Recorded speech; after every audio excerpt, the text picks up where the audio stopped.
Happy holidays and Merry Christmas. You're watching Gregory Gaming. Oh, one moment. And enjoy the video. Hey guys and gals, Nary here from Gregory Gaming. If you know me on Twitter, The Gaming Drag. Today I'm coming back at you to the Let's Play episode of Supernova, The Baron's Path. So guys, let's go ahead and jump right back in, shall we? Please sit back and enjoy for the next 18 minutes while I entertain you, and let's jump right in. Alarm chain, you are up, and let's go. Alright, alarm chain, start counting down, girl. Okay, there we go. Already considering a career change? Oh, 1 second, guys. Okay, there we go. Just had to get my throat just right. Alright. Already considering a career change? Bet you'd love that, an excellent excuse to beat on me. Training's enough of an excuse already. Is it now? I said I wouldn't go easy on you, didn't I? Won't be long before I turn the tables on you, trust me. The rat chuckles. Then I'll have done a good job. Either way, okay, we're not quite done, but I think that's enough for tonight. Aw, kicking me out already? I thought we'd drink together all night. You're just after my good vintages. Yep, well, duh, how else would I endure your company? Learn some manners, raccoon. Oh, this coming from the man who swore at me the first time we spoke. Kinda ruined the image of the aristocratic, mysterious Baron for me. Ain't life full of disappointments, huh? Is that your way of saying there'll be no more whiskey after all? Some other time. I'll hold you to that. I'll have Jose drive you home. You can get your car tomorrow. The coyote from earlier? Fair enough, I was getting a bit tipsy. He'll pick you up before the dinner with Greg as well. Be ready by 6. Yeah. Nope, and off he goes. The Baron gets up to escort me out to the large hall, where he bids me goodnight as this Jose fellow leads me to one of the cars parked outside. I don't know, maybe his name is Josie. His name could be Josie, for all I know. I think it's Jose, though. Oh. So, are you his butler or something? Jose laughs. Personal assistant. You gotta be, like, super old to call yourself butler. Huh, that's how it worked. Totally how it works. I give him a closer look. He's probably in his mid to late 20s. We drive in silence for a bit, the coyote tapping his fingers on the steering wheel in rhythm to some tune only he can hear. So, do you like working for, Mr. Braun? Yes, of course, it's a sweet gig. How so? Well, you know, the pay's nice, I like helping around. Lots to learn if you pay attention. Mr. Braun's pretty chill, too, as far as bosses go. I would have done a spit take right now if I was drinking something. Really, he doesn't seem very chill to me. I mean, he takes his work very seriously, sure, but when he's not in business mode, it's a different story. I guess you wouldn't have seen that during your interview. How did that go, by the way? Interview? Went fine, I think. I'll find out soon enough, I guess. Cool. Is it for something home-related? Mr. Braun doesn't usually invite people from work home. Are we gonna be assistant buddies? Heh, not quite. It's more like for a specific project. Ooh, fancy. Well, I hope it works out for you. Yeah. Hey, listen, can you be honest with me? Because it's just between you and me, alright? Are you saying working for Mr. Braun is nice just because he's your boss? No! It really is, I swear. Alright, that's good. Yeah, I mean, you know, he'll chew you out if you mess up when something serious is up, but he's not unreasonable or anything. We'll have to agree to disagree there, buddy. And, well, he's gone out of his way to help me when I ran into a spot of trouble when he had no obligation to do so. It counts for a whole lot in my books. Huh, that's great of him. Yeah, so my advice is to just take the job if he ends up offering it. Done before we even meet, Jose. Just hoping I won't regret it. I'll keep that in mind. So, what's this project about? I think Mr. Braun is keeping it under wraps for now. Gotcha. Sounds good. Keeping your snout out of your employer's personal business is like the #1 rule for personal assistants. Oh my god, Civi's got a new video out. Oh, I'm gonna have a good night tonight.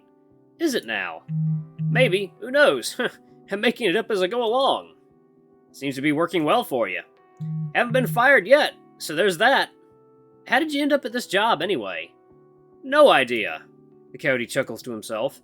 I actually got an engineering degree, applied to work at Braun Industries, but somehow ended up being offered to be Mr. Braun's personal assistant. So I said, what the hell, why not? Still no idea how my application even ended up on his desk, though. Lucky break? Yeah, totally. I mean, I still want to get back to engineering at some point, but I'm learning a ton here, and I'm sure Mr. Braun will give me another job when the time comes. I'm rooting for you. Ha, thanks, and the same. Well, there we go. Thanks, Jose. Sorry for making you drive me here. Oh, no worries. I had some business downtown anyway. Have a good night. The coyote drives off, and I head up to my dorm. Our floor is pretty noisy. Someone down the hall is having a party in their room. Yo, where you at? Hanging with Jess. Where? Outside Walter Hall. Okay.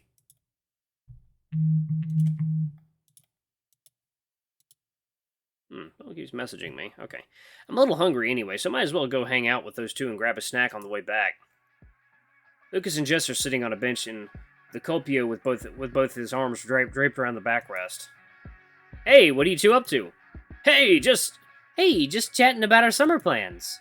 Oh no, I'm getting deja vu. Haven't been in this place before. I am on the street, and I know it's my time to go. Raising my hand dramatically to my cheek, I pretend to scan the sky. Oh, shut up! Nobody's following us this time. Lucas had just mentioned you'll be going to Europe. Oh, that. Nah, I changed my mind. I got a job, so I'll need to be in the city.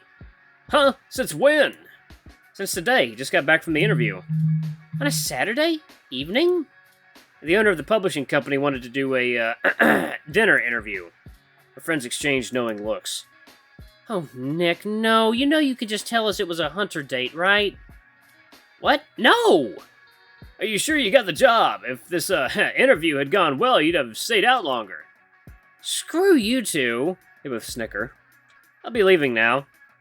Oh, come on, we're just joking. Does that mean you'll be staying with your parents? Ugh. Maybe while they're gone on vacation. Lucas whispers something into the lynx's ear, eliciting a smile. Can't wait till we actually get a Sprite for Jess. I'm right here, assholes! Hey, if you're so set on paying rent, you can split an apartment with the two of us. Assuming I get that internship with the FSBC. Oh yeah, the interview is this Monday? No, the one after that. Right. I don't know what the big deal is. Your parents are cool. Mm-hmm. Mom's cool. Again, Lucas nudges Jessica in her side with his elbow. Okay, what are you two whispering about? Anyway, my midterms went great. Thanks for asking. When do they not go great? Oh, excuse me. Just making small talk. Sheesh. Mine went, not great, actually. But I kind of expected that already going into it. Well, it's not like you got to have that study session with John.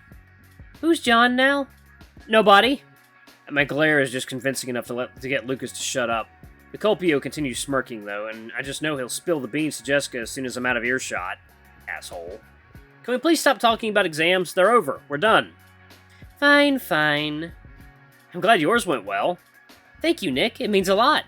And I'm proud of you for landing a date right after midterms. Are my friends the worst? Okay, anyway. James is having a party on Wednesday. Oh, huh. We'll see. I might be busy. Yeah, same, I guess.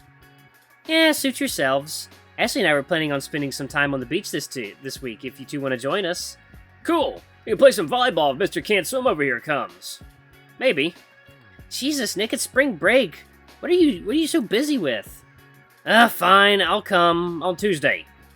Maybe. The lynx rolls her eyes and springs to her feet. Just let me know. Wait, before you go, those seniors down the hall from us were throwing a party too. Wanna go? Nah, not today. I was gonna go on a walk, clear my head a little. Yeah, I'm not gonna go. I'm gonna go get some shut-eye soon. I had to get up early this morning. Okay, I guess I'll just let you know when I can come to the beach then. Mm-hmm. Night! Jess waves at us as she walks towards her dorm. Clear your head. Everything alright? Clear your head. Everything alright?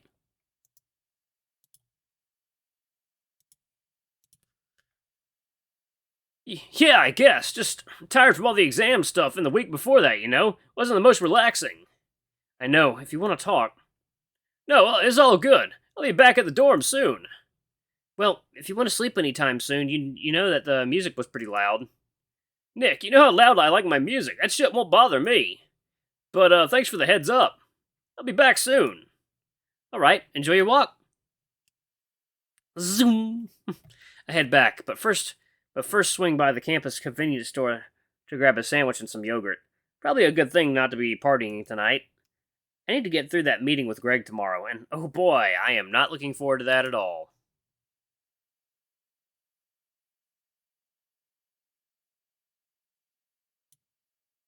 Sunday evening comes without anything of note happening, aside from another short text from the Baron that instructs me to dress presentable.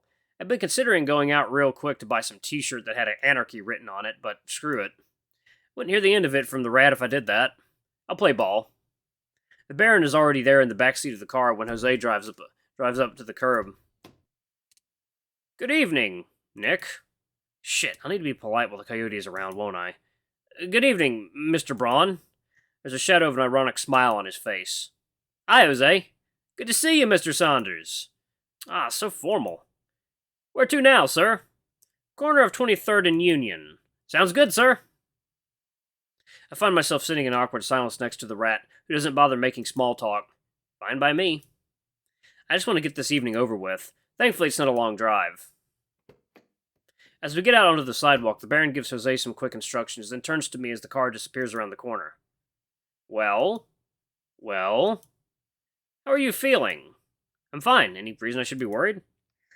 You're not the ones who need to be worried, no. It's very nice of you to be worried about me, then. Okay, you're getting on my nerves already. Go in. We're standing in front of an Italian restaurant, a humble brick building that doesn't stand out in any way from its surroundings. Ooh, nice. Ooh, that's pretty. There's a dim light in the windows, but the curtains are in the way. I would have assumed it was closed if I was passing by. Inside, it's not much brighter. There are no clients, just a lone waiter who turns his alert gaze to us as we enter. Ah, good evening. Please follow me. The Baron nods. The waiter leads us to the second floor and then down the hallway into a private room. Greg gets up from his seat as we enter and shakes hands with me first, then the Baron, all the while wearing a bright smile. Nick, Tim, come on in. Sit. Can I get you anything? Just water for all of us for now. I'll let these two decide on their order. Of course, sir. The waiter steps out, leaving us with a smiling husky. Very nice of you to arrange the meeting so soon, Tim. I'd never dream of making you wait. The dog bursts into laughter. Ha! I'd hope not. How are you doing, Nick? Not overwhelmed, I hope. I'm doing fine, thanks. Good. You too hungry? I'll have a look at the menu. Greg slides the two of those across the table.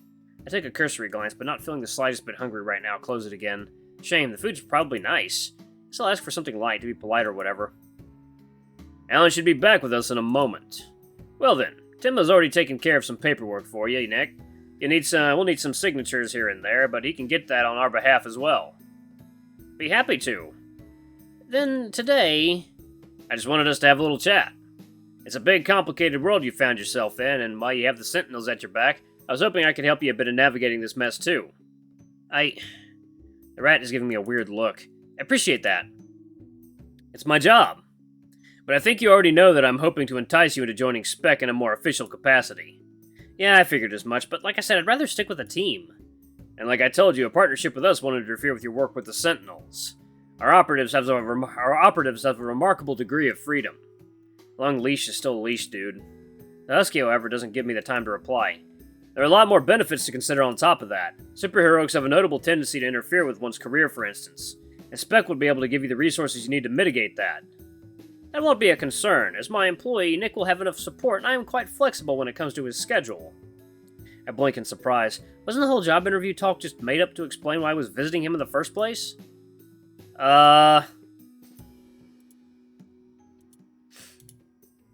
Tim, you can't keep doing this. We've talked about this already. There's nothing unlawful about our arrangement. You know very well it's not the problem. At this rate, someone will start thinking that you're building yourself a little private army of superpowered individuals. And you know damn well that's not true. Yes.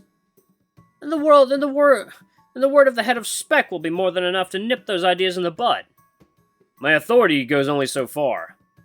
The Sentinels have never given this city, state, or country reason to doubt us. Of course not. I'm just warning you that paying superheroes out of your pocket is playing with fire. I'm not paying Templar or Nesis or Superfang. I am paying my regular employees. Tim? I appreciate the concern, Greg, but I trust for everyone involved to stay reasonable. I hope they will. I really do. You know how messy these matters can get. The Cape Act hasn't been amended in a while, has it? Seems that people are happy with what we have. For now. A tense silence settles over the table. Open my mouth to say something, then close it again, realizing that I have nothing to contribute to the discussion. Certainly wasn't expecting for the Baron to go bat for me like this. After all the talk of not antagonizing Greg, the stuff he just said seems to have done just that. Before the silence goes on too long, though, the waiter steps in to take our orders. Ask for a simple mushroom risotto. Your newfound employment notwithstanding, you'll find SPEC has more manpower to make your job easier than what Tim here can offer. We both look to the rat, but he merely nods. Manpower? To what purpose? Coordinating your activities, making sure you're in places where you can do the most good, safeguarding people close to you. I see. I believe I have all that covered. I want you to understand that we will stand behind you even if you're not officially with SPEC. If, say, you ever had to get your family into witness protection or anything of the sort. That's very generous. Not at all, Nick. As Templar, you're still doing a service. So long as you don't try to undermine the law, we count you for a partner. I read that vigilantism is on the rise. Growing pains. Congress has granted SPEC an increased authority. It's true, and we expected some pushback. But the system has functioned since the 80s. I cast a quick look at the Baron, trying to gauge his feelings and how the conversation is going so far. He meets my gaze, but I detect no sign of approval or disapproval from him. It appears the rat is content to let me handle this on my own. I can't say I don't appreciate that. We're briefly interrupted when the food arrives, but I don't wait long before returning to the conversation. So the superheroes employed by the government are actually managed by you? Yes, we direct our operatives and provide tactical and intelligence support. Huh. It's seen of the stuff you were describing to me right now when I was looking you guys up. Well, naturally, Nick, our line of work requires a degree of secrecy. Is that why you're the director, despite that not being mentioned anywhere official? Yes, that is part of it. And you make all the decisions? I was appointed by the president himself, and I am accountable directly to him. Well, sure, but we have no way of knowing that he's holding you accountable, right? Up until recently, I didn't know you even existed. The voters trust the leaders they empower to make the right decisions, even if those decisions aren't always known to the public. You find that many aspects of state activity are held secret for good reason. National security and all that? Indeed. If you think about it, it's not much different from you wearing a mask. It's very different, though. I'm not in charge of a whole lot of people. You have a ton of influence. And if I mess up, people will know that it was Templar. And I'm sure the government won't just let me get away with whatever I want to do. We don't do whatever we want to do, Nick. I have a specific mandate and responsibilities. I'm sorry, Director, but I don't think a partnership with SPEC is in the cards for me. Dusky leans back in his chair, not looking all that upset by my words. You're in good hands, then. And should a situation arise where our assistance can prove useful, I hope that you won't be resistant to working with me and my team. Although, before we finish, I would still like to extend an invitation to come to our local headquarters and meet some of the people that did join us. I'll try and pay a visit sometime, sure. Great, I'm looking forward to that. Seems you'll have your hands full, eh, Tim? I'll manage. Of course you will, as easy as Daniel would have had it with his head start. I'm sure Nick will catch up soon enough. But he lacks in training for now. He makes up for in spirit. Alright guys, I'm gonna pause it right here. Thank you all so much for watching. Don't forget to like, comment, subscribe, ring that notification bell. Leave a super thanks or a tip if you can, it always helps.